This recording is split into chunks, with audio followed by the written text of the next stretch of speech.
আসসালামু আলাইকুম। আজকের ভিডিওতে আমি আপনাদের সাথে শেয়ার করব বাংলাদেশ ব্যাংকের সাম্প্রতিক সাস্টেনেবল ফাইন্যান্স রেটিং, গ্রাহক আস্থা এবং আধুনিক সেবার ভিত্তিতে নির্বাচিত বর্তমানের সেরা 10টি ব্যাংকের তালিকা। শুধু তাই নয়, এই ব্যাংকগুলোতে অ্যাকাউন্ট খোলার সহজ নিয়ম এবং ২০২৬ সালের মে মাসের একদম আপডেট ডিপিএস ও এফডিআর মুনাফার হারও আমরা জানব। আর ভিডিওর একদম শেষে আমি এমন কিছু গোপন ও গুরুত্বপূর্ণ তথ্য আপনাদের দেব যা আপনি এর আগে কখনই শোনেননি বা কল্পনাও করতে পারেননি। তাই ভিডিওটি 1 সেকেন্ডও না টেনে শেষ পর্যন্ত দেখুন। শুরুতেই চলুন জেনে নেই বাংলাদেশের বর্তমান সময়ের শীর্ষ 10টি ব্যাংকের নাম এবং কেন তারা সেরার তালিকায় রয়েছে। প্রথমেই রয়েছে ব্র্যাক ব্যাংক পিএলসি।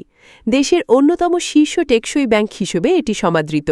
মূলত ক্ষুদ্র ও মাঝারি শিল্প বা এসএমই অর্থায়নে ব্র্যাক ব্যাংক বিপ্লব ঘটিয়েছে। এছাড়া তাদের শক্তিশালী রিটেইল ব্যাংকিং সেবা গ্রাহকদের কাছে অত্যন্ত প্রিয়। দ্বিতীয় অবস্থানে আছে দি সিটি ব্যাংক পিএলসি।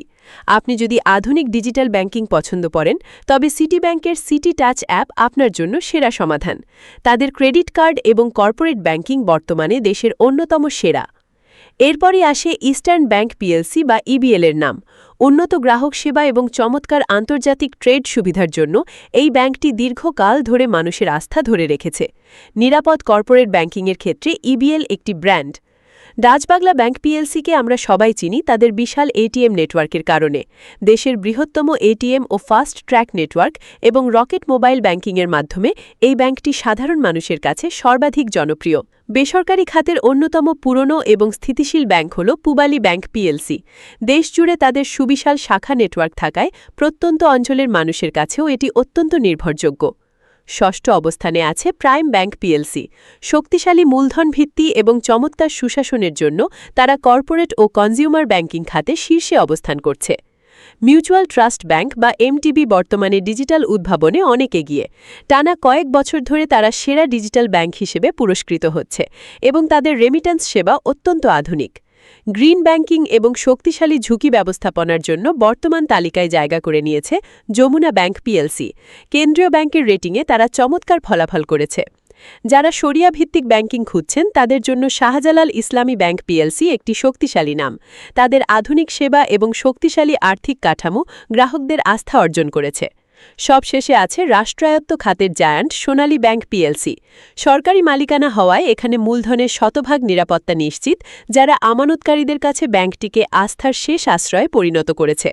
এখন প্রশ্ন আসতে পারে, কেন আমরা এই ব্যাংকগুলোকেই সেরা বলছি? বাংলাদেশ ব্যাংকের মূল্যায়ন অনুযায়ী কিছু বিশেষ সূচকের ভিত্তিতে এই তালিকা করা হয়েছে। প্রথম সূচক হল সবুজ অর্থায়ন বা গ্রিন ফাইন্যান্স। এই ব্যাংকগুলো পরিবেশবান্ধব প্রকল্পে বিনিয়োগ করছে। দ্বিতীয়ত ঝুঁকি ব্যবস্থাপনা। এই ব্যাংকগুলো খেলাপি ঋণের হার নিয়ন্ত্রণে সফল হয়েছে। তৃতীয়ত তাদের রয়েছে 24x7 আধুনিক ডিজিটাল সেবা। এবং সবচেয়ে গুরুত্বপূর্ণ হল আমানতের নিরাপত্তা। এই ব্যাংকগুলো কেন্দ্রীয় ব্যাংকের গ্রিন জোনে অবস্থান করছে এবং এদের কোনো সঞ্চিতি বা প্রভিশন ঘাটতি নেই। বন্ধুরা, এখন আমরা জানব এই ব্যাংকগুলোতে আপনি কিভাবে অ্যাকাউন্ট খুলবেন এবং ২০২৬ সালের মে মাসের আপডেট অনুযায়ী ডিপিএস ও এফডিআরে কত মুনাফা পাবেন। বর্তমানে স্মার্ট বাংলাদেশ বিনির্মাণে ঘরে বসেই অ্যাপের মাধ্যমে অ্যাকাউন্ট খোলা যায়। আপনার শুধু লাগবে জাতীয় পরিচয়পত্র বা এনআইডি, নিজের ছবি এবং নমিনির ছবি ও এনআইডির কপি। চাকরিজীবী হলে পে স্লিপ আর ব্যবসায়ী হলে ট্রেড লাইসেন্সের কপি প্রয়োজন হবে। ব্র্যাক ব্যাংকের আস্থা বা সিটি ব্যাংকের সিটি টাচ অ্যাপ ব্যবহার করে মাত্র 5 মিনিটেই আপনি ইকেওয়াইসি সম্পন্ন করতে পারবেন। এবার চলুন এক নজরে দেখে নেই ২০২৬ সালের মুনাফার হার। ব্র্যাক ব্যাংকে ডিপিএসের 7 থেকে 9% এবং এফডিআরের 6.5 থেকে 8% মুনাফা পাওয়া যাচ্ছে। সিটি ব্যাংকে ডিপিএসের 7.25 থেকে 8% এবং এফডিআরের সর্বোচ্চ 7.5% মুনাফা মিলছে। ডাচবাংলা ব্যাংকে ডিপিএস মুনাফা 9.50% পর্যন্ত স্থির করা হয়েছে। ইবিএল বা ইস্টার্ন ব্যাংকে তাদের স্পেশাল স্কিমে 9.5%-এর বেশি মুনাফা দিচ্ছে। শরিয়া ভিত্তিক শাহজালাল ইসলামী ব্যাংকে মুনাফার হার আরও আকর্ষণীয়। ডিপিএসের 9 থেকে 11% এবং এফডিআরের 10 থেকে 11.5% পর্যন্ত মুনাফা পাওয়া যাচ্ছে। আর সরকারি সোনালী ব্যাংকে মুনাফার হার 7.5 থেকে 8.5%-এর মধ্যে। মনে রাখবেন, এই মুনাফা থেকে সরকারি নিয়ম অনুযায়ী 10 থেকে 15% কর এবং আবগারি শুল্ক কর্তন করা হবে। অনেকেই মনে করেন ঘরে টাকা রাখা নিরাপদ, কিন্তু এটি একটি ভুল ধারণা। ব্যাংকে টাকা রাখা কেন নিরাপদ তার কিছু শক্তিশালী কারণ রয়েছে। প্রথমত, বাংলাদেশ ব্যাংকের কড়া নজরদারি। প্রতিটি ব্যাংককে একটি নির্দিষ্ট পরিমাণ অর্থ কেন্দ্রীয় ব্যাংকে জমা রাখতে হয়, যাকে সিআরআর এবং এসএলআর বলা হয়।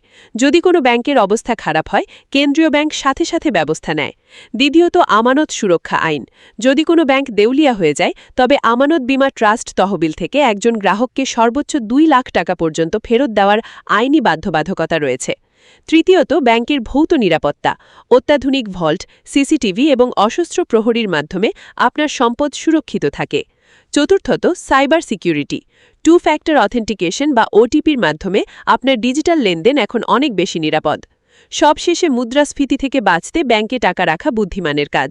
ঘরে টাকা ফেলে রাখলে তার মান কমে যায়, কিন্তু ব্যাংকের মুনাফা সেই মান ধরে রাখতে সাহায্য করে। বিনিয়োগের আগে আপনাকে ব্যাংকের আর্থিক স্বাস্থ্য বা রেটিং বুঝতে হবে। বাংলাদেশ ব্যাংক ব্যাংকগুলোকে 3টি জোনে ভাগ করে। গ্রিন জোনে থাকা ব্যাংকগুলোর আর্থিক ভিত্তি অত্যন্ত শক্তিশালী, যেমন ব্র্যাক, ইবিএল বা সিটি ব্যাংক। এখানে আপনার টাকা সবচেয়ে নিরাপদ। ইয়েলো জোনে থাকা ব্যাংকগুলো মাঝারি মানের, আর রেড জোনে থাকা ব্যাংকগুলোর আর্থিক অবস্থা দুর্বল এবং খেলাপি ঋণ বেশি। তাই রেড জোনের ব্যাংকে বড় অঙ্কের স্থায়ী আমানত বা এফডিআর করার আগে আপনাকে অবশ্যই সতর্ক হতে হবে। ভিডিওর শুরুতে আমি বলেছিলাম শেষে একটি গোপন তথ্য দেব। সেই গুরুত্বপূর্ণ বিষয়টি হল, অনেকেই মনে করেন বেসরকারি ব্যাংক বন্ধ হয়ে গেলে সব টাকা হারিয়ে যাবে। কিন্তু সত্য হল, বাংলাদেশে আজ পর্যন্ত কোনো বড় বেসরকারি ব্যাংক পুরোপুরি বন্ধ হয়ে গ্রাহকের টাকা গায়েব হয়ে যাওয়ার নজির নেই। কোনো ব্যাংক সংকটে পড়লে সরকার বা কেন্দ্রীয় ব্যাংক সেটিকে অন্য একটি সবল ব্যাংকের সাথে একীভূত বা মার্জ করে দেয়। ফলে গ্রাহকের আমানত সবসময় সুরক্ষিত থাকে। তবে সবসময় চেষ্টা করবেন আপনার আমানত একাধিক ভালো ব্যাংকে ভাগ করে রাখতে, যাতে ঝুঁকি সর্বনিম্ন থাকে। বন্ধুরা, আজকের এই বিস্তারিত আলোচনা থেকে আশা করি আপনি বুঝতে পেরেছেন আপনার জন্য কোন ব্যাংকটি সেরা হবে। সবসময় মনে রাখবেন, শুধু বেশি মুনাফার পেছনে না ছুটে ব্যাংকের সুশাসন এবং বাংলাদেশ ব্যাংকের রেটিং দেখে বিনিয়োগ করা উচিত। ভিডিওটি ভালো লাগলে লাইক দিন এবং আপনার বন্ধুদের সাথে শেয়ার করুন। ব্যাংকিং সংক্রান্ত কোনো প্রশ্ন থাকলে কমেন্ট বক্সে আমাদের জানান। দেখা হবে পরবর্তী ভিডিওতে। ততক্ষণ ভালো থাকুন, নিরাপদে থাকুন। ধন্যবাদ।